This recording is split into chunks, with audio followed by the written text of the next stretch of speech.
All right, so now we're going to start talking about utilizing chains in your training protocols. So here at the gym, we have two different types of chains. We have a longer, we'll call it a heavier gauge chain, and then we have a lighter gauge chain here also. One of the biggest mistakes that I usually see when it comes to using chains in training is that people just kind of take this, bring it on over to the bar, slap it on, and collar it up. The only big issue with that is we're talking about there's approximately 22 pounds of chain here. If we're looking for adding extra resistance at the top of a lift, we're really not going to add the vast majority of this weight to the top of the lift.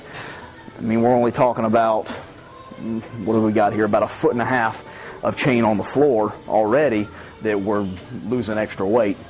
And when we go to actually do our squat, we're not really varying the actual the resistance throughout the range of motion.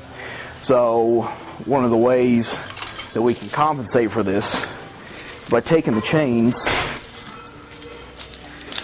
looping them back through multiple times depending on the range of motion of the lift.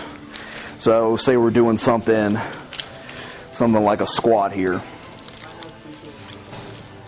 and we want the vast majority of the weight of the chain off of the floor when we're in the full lockout position, adding the maximum amount of weight. We want it to look something like this. Now I understand that we're not going to be able to put that straight on the bar and do the lift, so here's where the lighter gauge chain comes into play. So what we can actually do here is link the two together and bring them to a place where at the top of the lift they'll be suspended off of the floor.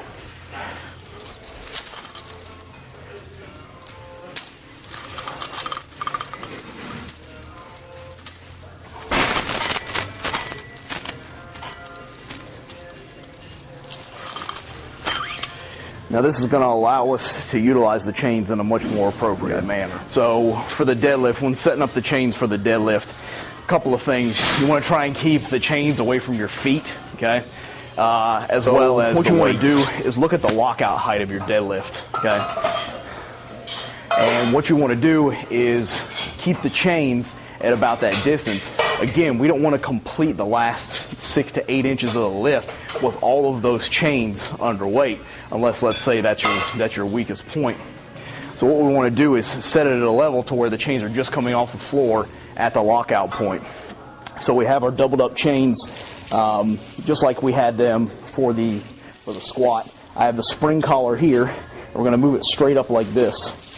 We're going to settle the chain back over top of it like this, loop it back through, okay, and just let the rest of it hang.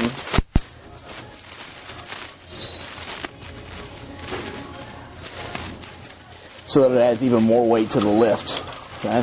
So from here, we're going to take another spring collar, slap it on the other side. It's going to keep that chain from slipping off, and it's going to keep it from getting up underneath the weight. So we've got chains set up on both sides now, and we're going to go through the lift. And as you'll see, at the minimum, we've probably got about 2 or 3 chains that are still left on the floor, okay? But we're going to do a sumo style here. Here, as we go to lift, okay?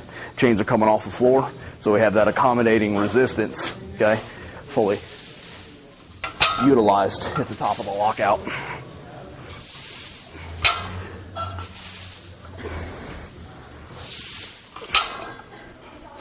Okay. All right, so now we're going to set up the chains on the bench press. All right, so much like with the squat and the deadlift, we want all the chains off of the floor when we hit lockout. As you can see on this side, I've already got it set up to where the chains are going to come all the way up off of the floor when I come to lockout, because my lockout's not too much higher than this actual rack portion here. We're going to take the chains, slap them over the collar on the barbell, get them relatively close to the floor, okay? We're going to pick out the chain that we want to lock in, okay? Push it up against the the plate on the barbell, and then we're going to get set up for the bench press.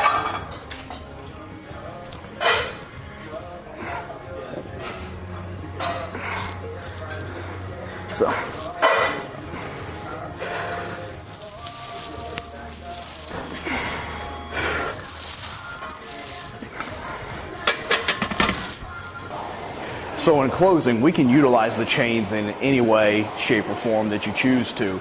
You're limited by your imagination here, okay? So if you wanted to add them to, say, pull-ups, slap on a weight belt, drape the chains from there, okay? And again, you want to adjust it according to your own range of motion. Drape them across your back, okay? Use them for push-ups. It's a phenomenal tool to kind of throw a little wrench in the cog of everyday mundane training, but it's also utilized by some of the strongest people in the world as far as accommodating resistance goes, you know, using it for speed days and just adding some extra overload weight to the top of their range of motion. All right.